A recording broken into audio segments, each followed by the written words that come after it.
Bonjour et bienvenue sur KTO et KTO Radio dans notre émission dédiée à la doctrine sociale de l'Église. Nous continuons d'approfondir le thème de la communauté politique avec nos invités. Père Augustin Bourg, bonjour.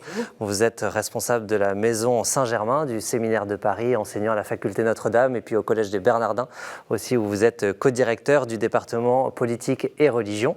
Stéphane Bouillon, bonjour. Bonjour. Vous êtes haut fonctionnaire, vous avez été plusieurs fois sous-préfet, Vous avez travaillé à Matignon, vous avez aussi été directeur de cabinet de 2 ministres de l'Intérieur, puis secrétaire général de la Défense et de la Sécurité nationale, et puis vous êtes désormais conseiller à la Cour des comptes.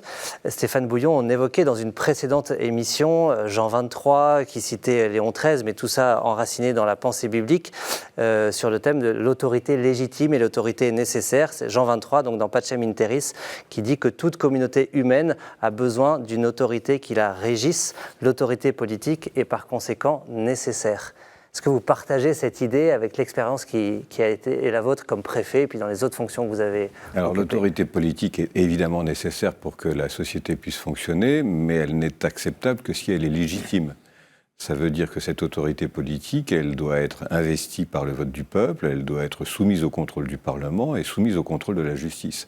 C'est ça qui va lui permettre de travailler correctement, de servir correctement le bien commun, et puis c'est ça qui va mettre aussi des obstacles, et c'est absolument indispensable qu'il puisse y avoir un encadrement, un contrôle, pour que justement les hommes politiques, ceux qui les servent, y compris moi comme préfet, je sois amené à rendre des comptes au Parlement et à la justice.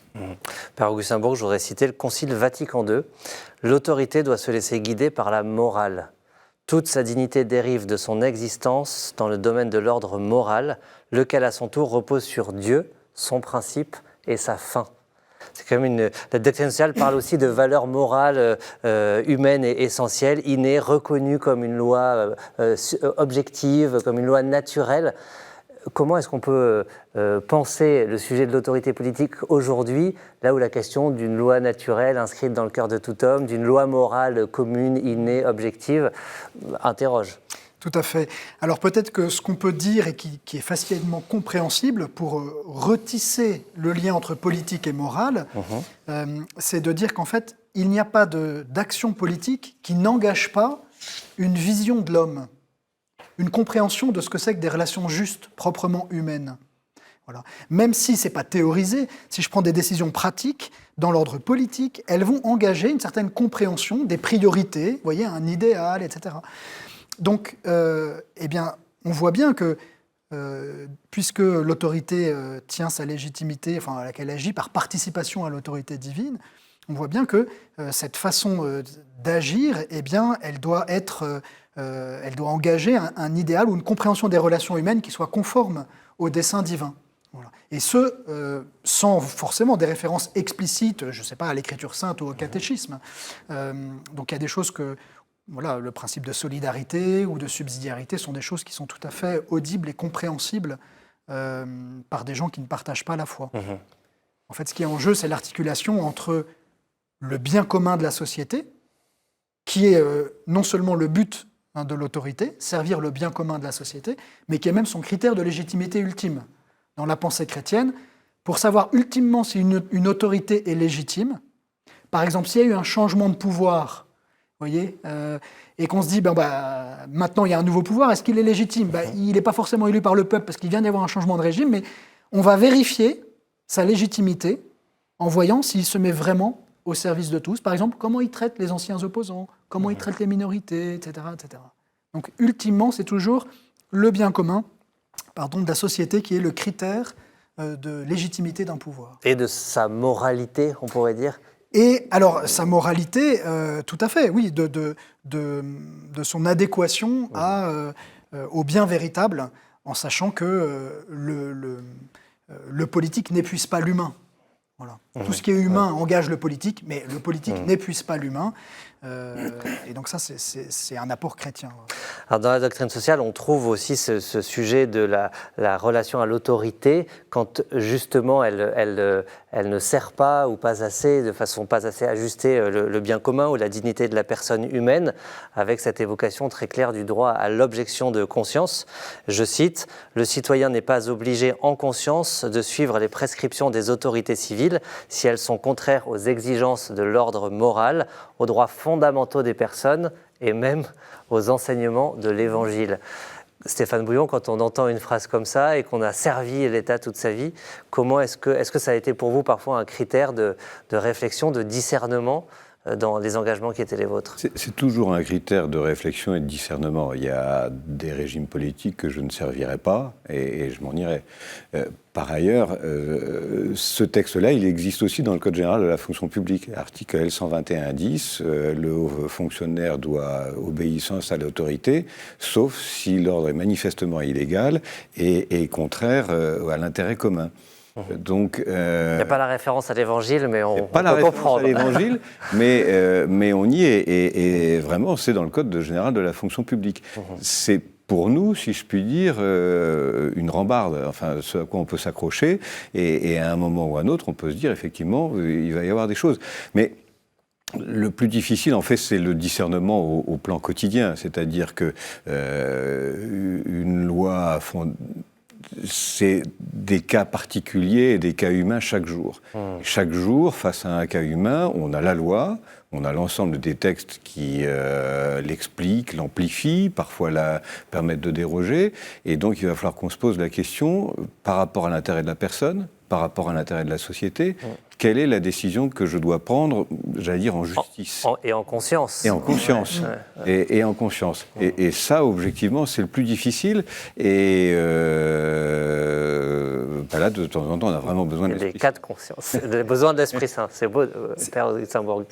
Je voudrais, en reprenant ce que vous avez dit, relever une distinction. Un pouvoir, vous voyez, l'objection de conscience, elle touche une requête, c'est-à-dire quand la loi me demande explicitement quelque chose qui est contraire à ma conscience. Donc si la loi permet des choses que j'estime contraires à l'ordre divin, mais qu'elle ne les exige pas de moi, on ne parle pas de ça. On parle vraiment d'un moment où la loi me dit, par exemple, pour reprendre un exemple ancien, offrez un sacrifice à l'empereur. Non, ça je ne peux pas. L'empereur n'est pas Dieu. Donc je ne le ferai pas. Donc, mais pour autant, vous voyez, donc ce pouvoir même qui exige un sacrifice à l'empereur, qui persécute les chrétiens vont quand même dire, il faut obéir en tout ce qui n'est pas contraire à ma conscience, il faut le servir, il faut payer l'impôt.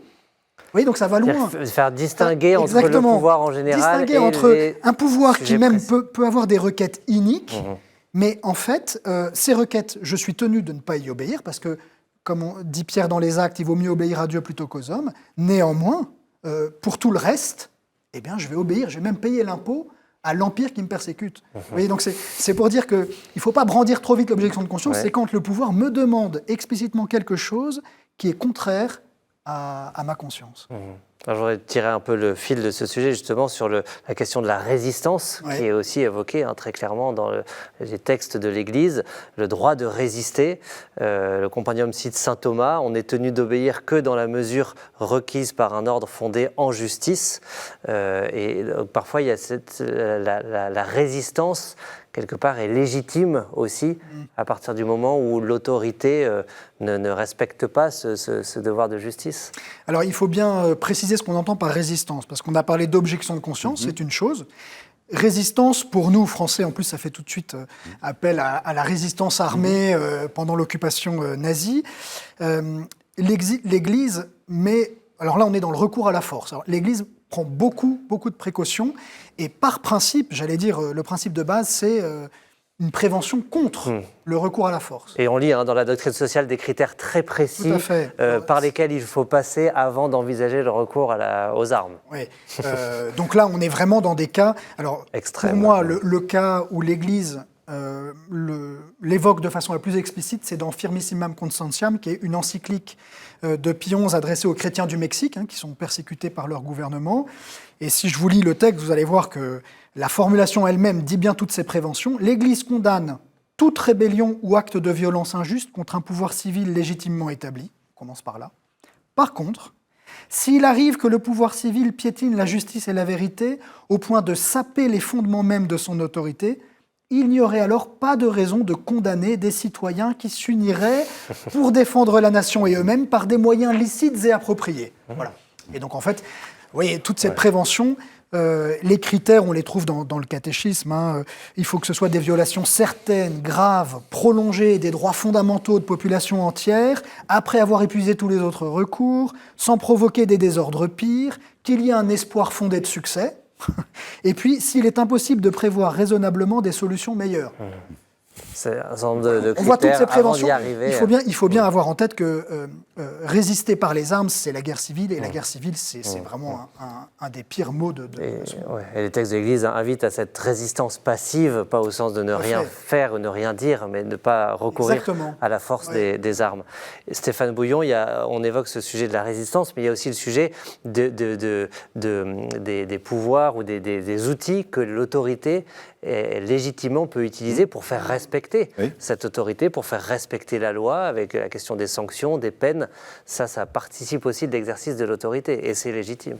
Et c'est tout à fait légitime, mais là encore, il faut que ce soit encadré par la loi, très précisément, parce qu'une répression qui devient aveugle avec des violences perd sa légitimité et devient dangereuse pour tout le monde.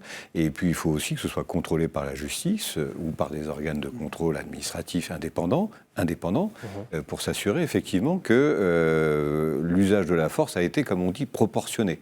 Et là aussi, c'est dans le code pénal et c'est dans toutes les instructions que le ministère de l'Intérieur donne à ses policiers. L'usage de la force doit être proportionné et adapté à la circonstance. C'est très difficile, parce qu'évidemment, on a des provocations en face. Et puis on peut être fatigué et tout. Il n'en demeure pas moins que c'est, là encore, quelque chose qui est absolument essentiel pour que l'action de l'État en tant qu'action de force puisse être considérée comme légitime, juste, et donc puisse être efficace.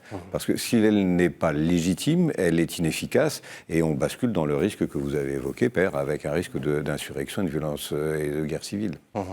Père Augustin Bourg, je voudrais juste, très rapidement, peut-être évoquer le sujet de la peine de mort, juste dire qu'il y a eu une évolution et qu'avec un changement d'un article dans le catéchisme de l'Église catholique avec le pape François, qui condamne définitivement la peine de mort. Tout à fait.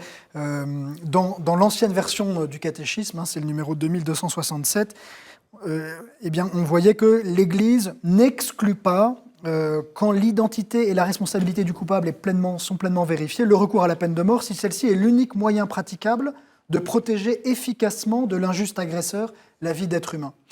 Alors après, dans la nouvelle version, si on regarde bien, on voit que finalement, l'Église insiste pour dire, si on le juge, c'est qu'on l'a emprisonné, qu'aujourd'hui, l'État dispose des moyens pour protéger la vie des petits et les droits des petits, et que donc, au regard de la dignité de la personne humaine, eh bien, c'est pas souhaitable, quoi. Donc cet article a été réécrit. A été réécrit, tout à fait. Merci beaucoup, Père Augustin, Stéphane Bouillon, de nous avoir éclairé sur ce sujet de l'autorité politique. On poursuit avec vous dans de prochaines émissions et on peut retrouver cette émission et la précédente sur ktotv.com et ktoradio.com. À bientôt.